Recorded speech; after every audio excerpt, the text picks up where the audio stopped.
Baik, bismillahirrahmanirrahim. Assalamualaikum warahmatullahi wabarakatuh. Waalaikumsalam warahmatullahi wabarakatuh. Alhamdulillahirabbil alamin. Allahumma shalli ala sayyidina Muhammad wa ala Muhammad kama shallaita ala Ibrahim wa ala Ibrahim wa barik ala Muhammad wa ala Muhammad kama barakta ala Ibrahim wa ala Ibrahim fil alamin innaka Hamidum Majid. Baik. Pertama-tama kita bersyukur kepada Allah Subhanahu wa taala karena masih memberikan kepada kita kesempatan untuk hadir seperti biasa melaksanakan kegiatan kita dan hal pembelajaran. Nah, kali ini Bapak ingin menjelaskan, kita akan belajar tentang masalah fikih seperti biasa. Namun pembahasan kita sekarang masalah tentang fikih keluarga, yang di dalamnya membahas masalah, kita akan bahas masalah talak dan memahami lebih dalam apa itu talak dan macam-macam talak. Baik, sebelum itu saya akan mengabsen Pak Harun.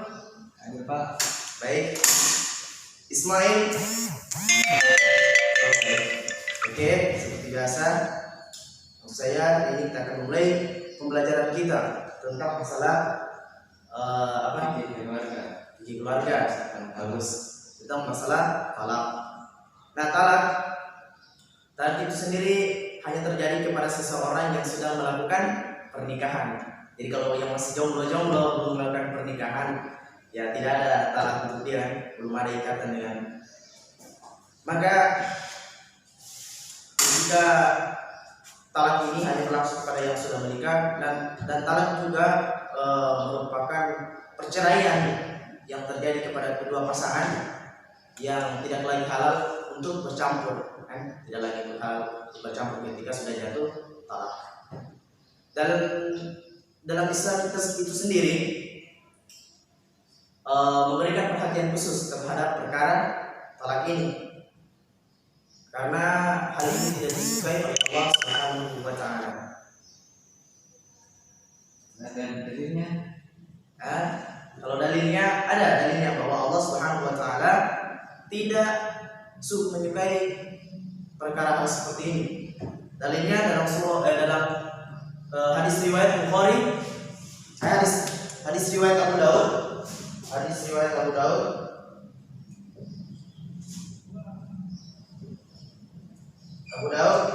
Baihaqi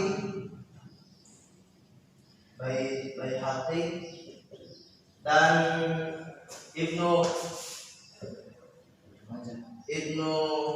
Adi jelaskan bahwa perkara halal yang paling tidak disukai oleh Allah Subhanahu wa taala adalah masalah cerai. Mengapa Allah Subhanahu wa taala tidak menyukai hal itu? Itu akan dibahas dalam pembahasan nanti pada subbab tersendiri. Nah, sekarang kita hanya mempelajari memahami apa itu talak dan macam-macam talak saja dulu dalam pertemuan awal kita di dalam bab fikih keluarga tentang talak ini. Maka talak merupakan perceraian antara suami istri, yaitu ketika suami mengeluarkan atau mengucapkan kata-kata talak yang jelas. Kata-katanya seperti ini: aku menolak kamu. Biasa terjadi, saya atau aku menolak kamu.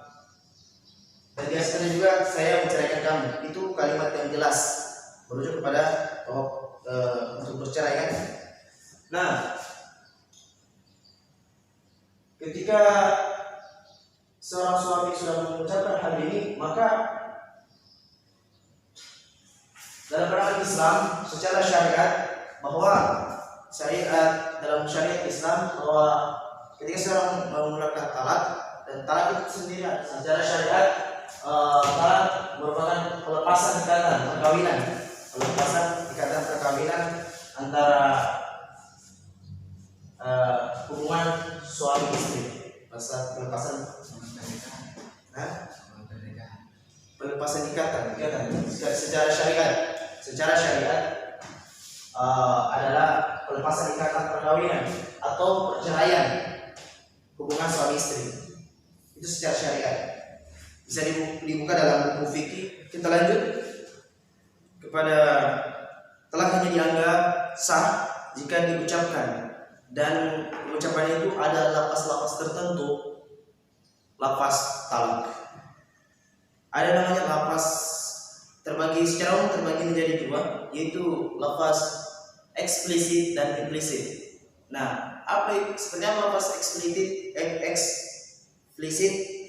Yaitu bisa langsung dipahami pahami makna talaknya, jelas.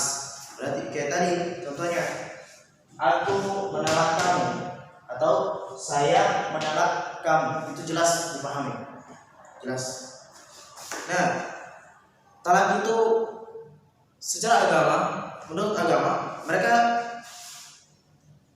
telah bercerai dengan istrinya. Suami yang menjatuhkan talak kepada istrinya yang begitu jelas, maka secara agama itu sudah bercerai dengan istrinya. Talak tetap berlaku meskipun niat suaminya berjanda, dan itu tetap berlaku. Makanya talak, seorang suami jangan sembarang menjatuhkan talak kepada istrinya, walaupun itu hanya niatnya bercanda. Namun menurut agama itu sudah bercerai dengan istrinya. Itu. Kemudian implisit, lafaz implisit itu mirip dengan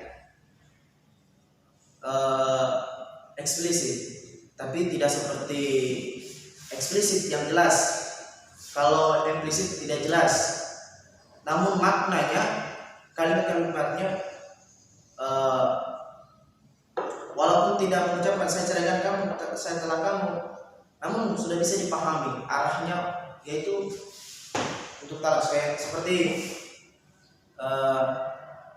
saya telah melepaskanmu, atau kamu pergi saja ke rumah orang tuamu. Nah itu.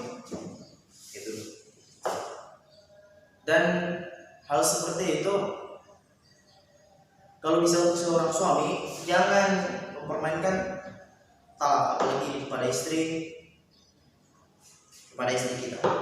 Nah, kemudian macam-macamnya. Talak sudah memiliki empat macam. Berdasarkan boleh atau tidaknya talak ini. Maka pembagiannya yang pertama raj'i, ba'i, sunni, badi. Yang pertama raj'i itu talak yang dijatuhkan suami kepada istri, disebut talak ke satu, kedua. Dan itu suami bisa rujuk kepada istrinya, bisa rujuk, memiliki hak suami untuk rujuk kepada istrinya selama masih masa iddah istrinya. Nah, kemudian itu dituliskan dalam buku KHI, pasal KHI pasal 118.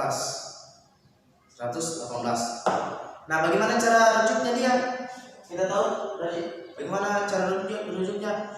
Dia itu rujuk biasa, tanpa harus ada akad dan mahar. Dia rujuk saya seperti biasa, tanpa akad. Nah, kemudian yang kedua, macam bain. Dan dia ini memiliki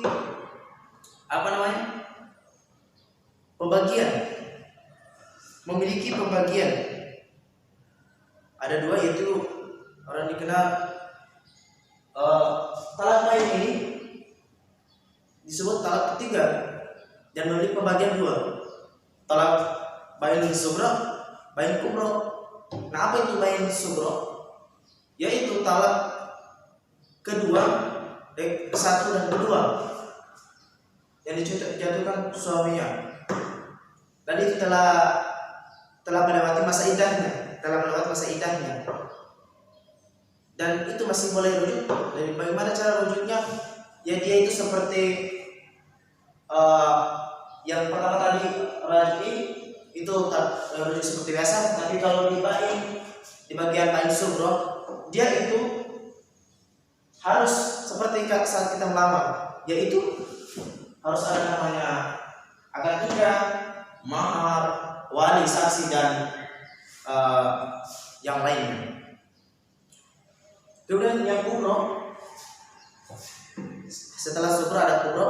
Bain kubro dia itu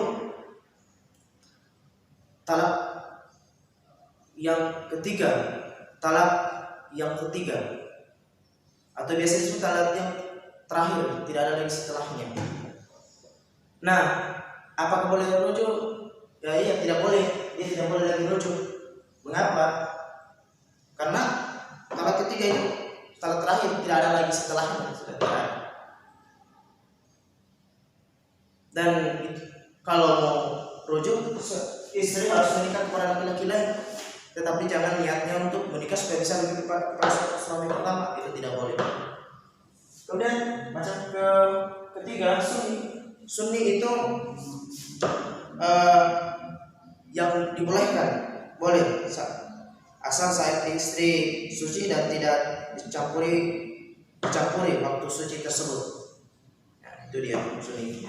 Kalau bagi itu lawan dari sunni, dia itu tidak boleh kita menceraikan istri pada saat istri haid atau tidak setelah dicampuri waktu suci tersebut. Nah, itu yang tidak boleh. Itu macam keempat. Setelah tadi macam-macam empat, ada rafi, bain, dan bain ada bagiannya bain sugro dan kubro, kemudian sunni, kemudian bain. Dan perlu dipahami, seorang laki-laki tidak boleh asal mendalam seorang perempuan, tidak boleh. Boleh mempermainkan talak. Sebagai laki-laki sejati, ketika kita sudah menikah seorang perempuan, maka berarti kita sudah seyakin-yakinnya bahwa kita akan mampu menjaganya tanpa berkata-kata apa yang lagi sampai berkata-kata menceraikan istri kita atau menalak istri kita. Tidak boleh. Apalagi ketika kita sudah memiliki anak, maka semestinya seorang laki-laki meredam amarahnya, tidak asal mengucapkan talak. Laki-laki diberikan akad. Bayang ketika hak talak diberikan kepada istri, maka bahaya. Karena istri lebih condong perasaan. Bisa saja ketika kita nikahi, setelah ada misalkan maharnya mobil, 2 minggu kemudian dia minta cerai, gila laki-laki. Makanya itulah Islam. Indahnya Islam diberikan kepada laki-laki yang berakal, berpikir untuk menyaring tidak asal langsung menceraikan atau sebagainya. Mungkin itu saja dari Bapak. Sampaikan lebih dan kurang mohon dimaafkan. Untuk itu anak-anak sekalian, tugasnya adalah mencari dalil-dalil tentang talak. Dan minggu depan harus di-store. Dan tujuan pembelajaran ini kan agar kita memahami saat kita menjadi mempunyai rumah tangga, punya istri, agar kita tidak asal-asalan menyampaikan talak kepada istri walaupun candaan. Gitu. Saya dari Bapak. Assalamualaikum warahmatullahi wabarakatuh.